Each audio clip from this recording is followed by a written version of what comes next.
الحمد لله نحمده ونستعينه ونستغفره ونؤمن به ونتوكل عليه ونعوذ بالله من شرور أنفسنا ومن سيئات أعمالنا من يهد الله فلا مضل له ومن يضلله فلا هادي له أشهد أن لا إله إلا الله وحده لا شريك له وأشهد أن محمدا عبده ورسوله لا نبي بعده اللهم صل وسلم وبارك على سيدنا ومولانا محمد وعلى آله وأصحابه والتابعين لهم بإحسان إلى يوم القيامة أما بعد عباد الله اتقوا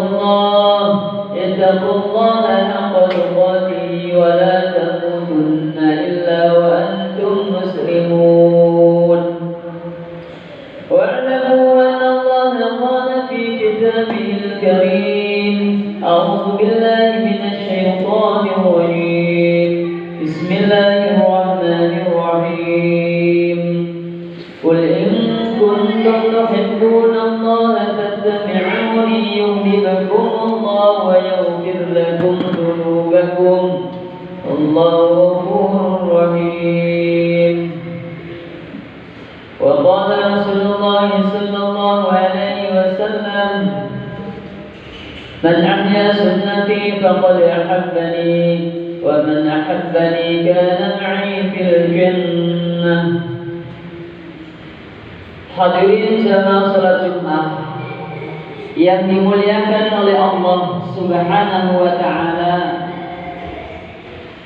Jadi yang mulia ini marilah senantiasa kita tingkatkan ketakwaan kita kepada Allah Subhanahu wa taala dengan berusaha menjalankan segala perintah-perintah Allah semampu kita dan meninggalkan larangan-larangan Allah Subhanahu wa taala. Tak lupa kita panjatkan syukur alhamdulillah kehadirat Allah Subhanahu wa taala karena hidayah pertolongan Allah Subhanahu wa taala hari ini kita bisa duduk hadir di rumah Allah Subhanahu wa taala. Duduk kita, hadir kita tidak lain tidak bukan karena semata-mata pertolongan Allah Subhanahu wa taala. Hadirin jamaah Jumat yang dirahmati oleh Allah Subhanahu wa taala. Hari ini kita masih di bulan yang bersejarah. 1 bulan Agustus, bulan di mana negeri kita tercinta dibebaskan oleh Allah Subhanahu wa taala dari belenggu para penjajah. Kemudian yang kedua bulan Rabiul Awal, bulan kelahiran manusia termulia, pemimpin dua alam, pemimpin dunia akhirat, manusia terbaik, Sayyidul Anbiya wal Mursalin, penghulu para nabi, para rasul, yaitu junjungan kita Nabi Agung Muhammad sallallahu alaihi wasallam. Maka hadirin jamaah Jumat yang dirahmati oleh Allah Subhanahu wa taala, secara fisik kita telah merdeka,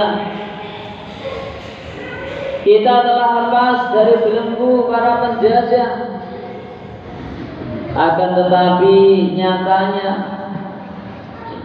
negeri kita yang dikatakan negeri yang kaya raya dengan hasil alam yang melimpah,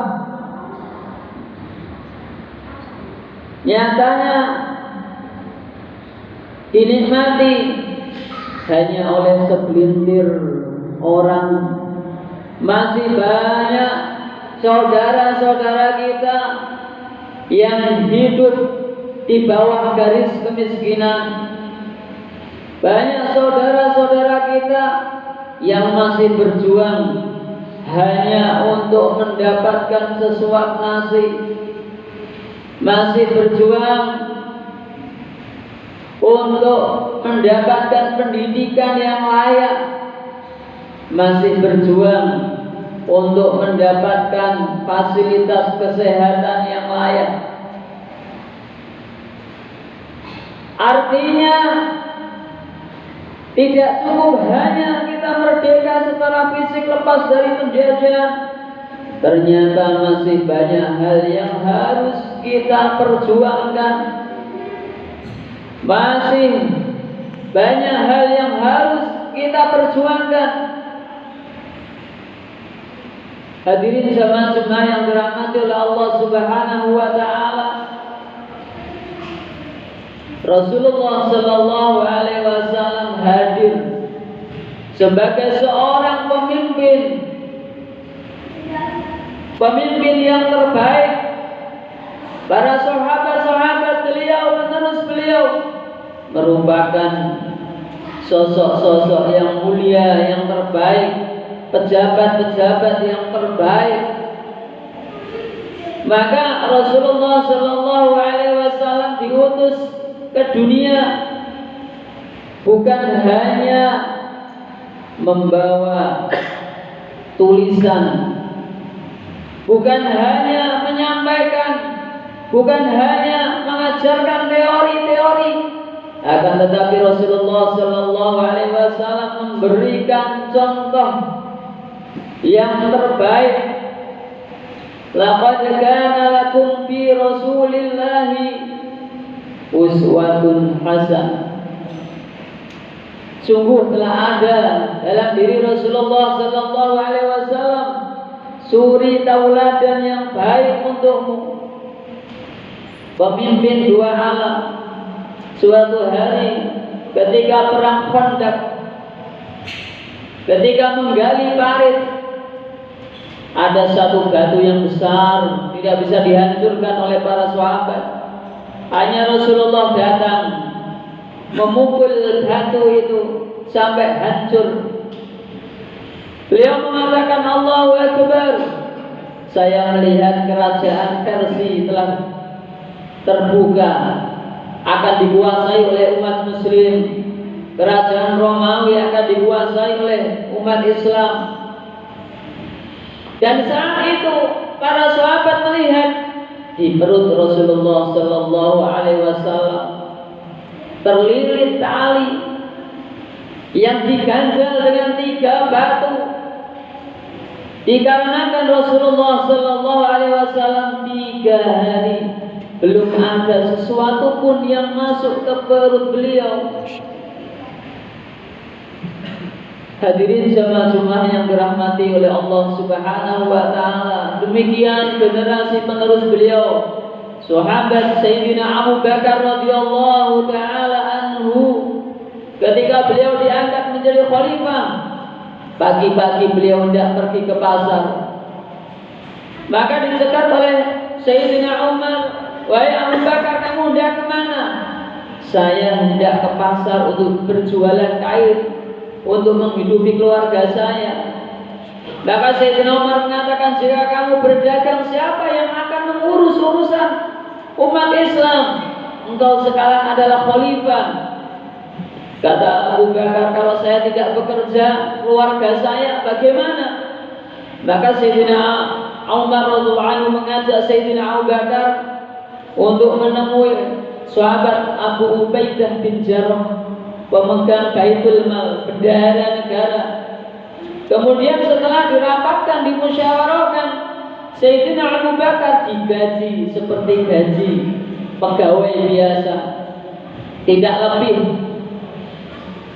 Begitu gaji Sayyidina Abu Bakar begitu sedikit, sehingga suatu hari istrinya mengatakan, "Wahai suamiku, aku ingin makan manisan." Maka Sayyidina Abu Bakar mengatakan, "Aku tidak punya cukup uang untuk membeli manisan." Kata istrinya, "Kalau begitu aku akan menyisihkan sedikit dari gajimu untuk kubelikan manisan." Maka istrinya menabung sedikit demi sedikit hanya untuk membeli manisan.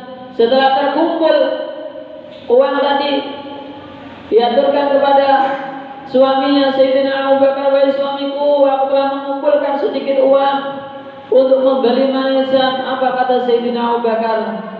"Berarti gaji yang saya terima melebihi kebutuhan saya. Mulai hari ini saya akan meminta ke bendahara negara, ke Baitul Mal, untuk mengurangi gaji saya, seperti halnya kamu telah menabung sedikit demi sedikit untuk membeli manisan."